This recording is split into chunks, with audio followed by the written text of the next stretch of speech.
আসসালামু আলাইকুম। আশা করি সবাই খুব ভালো আছেন। আমি আজ একটি গুরুত্বপূর্ণ বিষয় আলোচনা করার জন্য আসছি। বিষয়টি হচ্ছে বিদেশে উচ্চশিক্ষা। যদিও আমি কিছু কমন থিম অথবা কমন টিপস নিয়ে কথা বলবো, তারপরও এটা আমি বিশেষ করে ফোকাস করব দক্ষিণ কোরিয়ার বিষয়ে। কারণ আমি গত 2018 সালের সেপ্টেম্বর থেকে দক্ষিণ কোরিয়াতে থাকি। আমি 2018 সালের সেপ্টেম্বর মাসে দক্ষিণ কোরিয়ার গ্যাংসং ন্যাশনাল ইউনিভার্সিটিতে মাস্টার্সে জয়েন করেছি এবং মাস্টার্স শেষ করে 2020 সালের সেপ্টেম্বর থেকে আমি এখন সিউল ন্যাশনাল ইউনিভার্সিটিতে রিসার্চার হিসেবে যোগদান করেছি। সুতরাং যদি বিদেশে উচ্চশিক্ষার ক্ষেত্রে বলতে হয় এবং বাংলাদেশের পার্সপেক্টিভে, তাহলে আমি প্রথমত বলবো যে এখানে 2-3টা বিষয় আমাদেরকে ফোকাস করতে হবে। মূলত প্রথম সেটা হচ্ছে রেজাল্ট। কেউ যদি মাস্টার্সে অ্যাপ্লাই করতে চায় তাহলে সেক্ষেত্রে তার অনার্সের রেজাল্ট, এবং কেউ যদি পিএইচডিতে অ্যাপ্লাই করতে চায় তো সেক্ষেত্রে তার ব্যাচেলর এবং মাস্টার্স, এই দুইটা রেজাল্ট দেখতে হবে।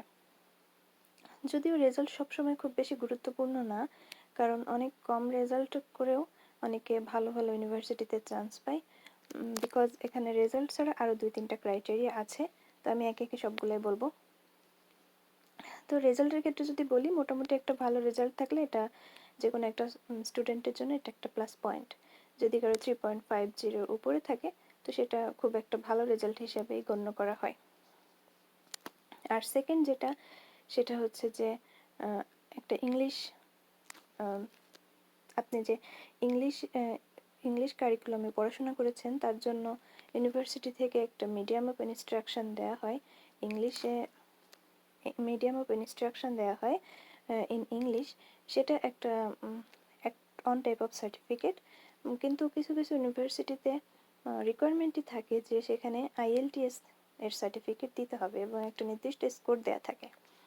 সো এগুলো ইউনিভার্সিটি টু ইউনিভার্সিটি ভ্যারি করে। কিছু কিছু ইউনিভার্সিটিতে এটা কোনো রিকোয়ারমেন্ট থাকে না।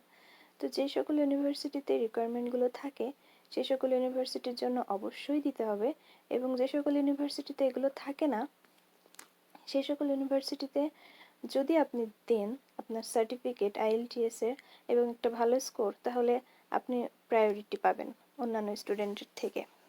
কারণ দক্ষিণ কোরিয়ার প্রফেসররা আসলে খুব প্রিফার করে কারো যদি এই সার্টিফিকেটটা থাকে। কিন্তু যদি কারো না থাকে এবং ইউনিভার্সিটি রিকোয়ারমেন্ট না থাকে সেক্ষেত্রে কোনো সমস্যা নাই যদি আপনার রেজাল্ট ভালো থাকে, তো সেটা অনেকটাই কাভার করবে এই জিনিসটাকে।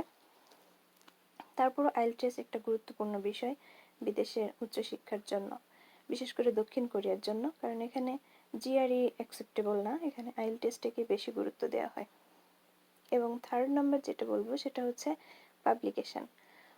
যদিও নর্মালি অনার্স কমপ্লিট করা একজন মানুষের খুব বেশি পাবলিকেশন হওয়ার কথা না, কারো কারো হয়তো একটাও হয় না, সেক্ষেত্রে যদি কারো IELTS এ ভালো স্কোর থাকে এবং ভালো রেজাল্ট থাকে তো অনেক ক্ষেত্রে এটা শিথিলযোগ্য। কিন্তু যদি কারো ওই দুইটা ক্ষেত্রে কোনো একটাতে কম থাকে, তার যদি অনেকগুলো পাবলিকেশন থাকে, তাহলে প্রফেসররা সেটাকে খুব প্রেফার করে। এবং কারো যদি এই তিনটা জিনিসই একসাথে থাকে, ভালো রেজাল্ট এবং IELTS এর ভালো একটা স্কোর এবং কিছু পাবলিকেশন, তাহলে 90% ধরা যায় যে সে কোনো ভালো ইউনিভার্সিটিতে ফুল ফান্ডেড স্কলারশিপ পেয়ে যাবে, সেটা মাস্টার্সের ক্ষেত্রে অথবা PhD এর ক্ষেত্রেও পেতে পারে। এখন এই তিনটা হচ্ছে মোস্ট ইম্পর্টেন্ট জিনিস, যেটা আসলে যে কোনো দেশে যাওয়ার জন্য অনেক গুরুত্বপূর্ণ। আর দক্ষিণ কোরিয়ার ক্ষেত্রে যদি বলতে চাই, তো আপনার এই তিনটা রিকোয়ারমেন্ট ফুলফিল হলে তারপরে আপনি এখানকার প্রফেসরদেরকে ইমেল করতে পারেন। তো প্রফেসরদেরকে ইমেল করার জন্য প্রথমেই আপনাকে ইউনিভার্সিটির লিস্ট তৈরি করতে হবে। সেক্ষেত্রে আপনি গুগলে গিয়ে সার্চ দিয়ে ইউনিভার্সিটির লিস্ট বের করতে পারেন, অথবা আপনার যদি আগে থেকে কোনো পছন্দের ইউনিভার্সিটি থাকে তাহলে সেই ইউনিভার্সিটিগুলা আপনি ব্যবহার করতে পারেন।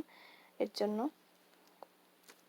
আপনি সেই ইউনিভার্সিটিগুলোর নাম লিখে সার্চ দিবেন, দিয়ে সেখানে ইউনিভার্সিটির ওয়েবসাইটে গিয়ে প্রফেসরদের নাম খুঁজে বের করবেন, এবং এখানকার প্রতিটা প্রফেসরের নামের পাশেই প্রফেসরের ল্যাব, ডিপার্টমেন্ট, মেজর, প্রফেসরের ইমেল, এমনকি প্রফেসরের পাবলিশড পেপারগুলোর নাম পর্যন্ত দেয়া থাকে। সুতরাং আপনি আপনার রিসার্চ ফিল্ডের সাথে মিল রেখে অথবা আপনি যেই ফিল্ডে কাজ করতে চান সেটার সাথে মিল রেখে যেই সকল প্রফেসর আপনি পাবেন তাদের একটা লিস্ট করবেন এবং তাদেরকে ইমেল করা শুরু করবেন। এক্ষেত্রে আপনি সুন্দর করে একটা সিভি বানাবেন। সিভির অনেক সুন্দর সুন্দর ফরম্যাট দেয়া থাকে বিভিন্ন ওয়েবসাইটে, সেখান থেকে দেখতে পারেন এবং সুন্দর একটা কভার লেটার করবেন অথবা ইমেইলের একটা সুন্দর ফরম্যাট করবেন, করে তারপরে আপনি সেই প্রফেসরদেরকে ইমেইল করবেন। এবং ইমেইল করার ক্ষেত্রে একটা কথা বলি, সেটা হচ্ছে দক্ষিণ কোরিয়ার প্রফেসররা খুব সাধারণত ইমেইল রিপ্লাইটা খুব কম দেন। অন্যান্য অনেক দেশের প্রফেসররা খুব দ্রুত ইমেইলে রিপ্লাই দেন, সেটা পজিটিভ বা নেগেটিভ যাই হোক না কেন, কিন্তু এখানকার প্রফেসররা সাধারণত ইমেইলের রিপ্লাই দেন না। যদি কারো স্টুডেন্ট প্রয়োজন হয় এবং রিসার্চ সেক্টর মিলে যায়, সেক্ষেত্রেই তারা শুধুমাত্র ইমেইলের রিপ্লাই দেন।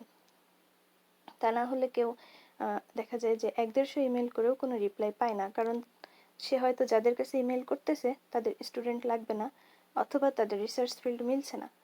সুতরাং এই ক্ষেত্রে ধৈর্য হারা হলে হবে না, আপনাকে ধৈর্য সহকারে অনেক অনেক ইমেল করতে হবে এবং যদি সব কিছু মিলে যায়, এমনও হতে পারে মাত্র 2টা ইমেল করেই কেউ রিপ্লাই পেয়ে যেতে পারে।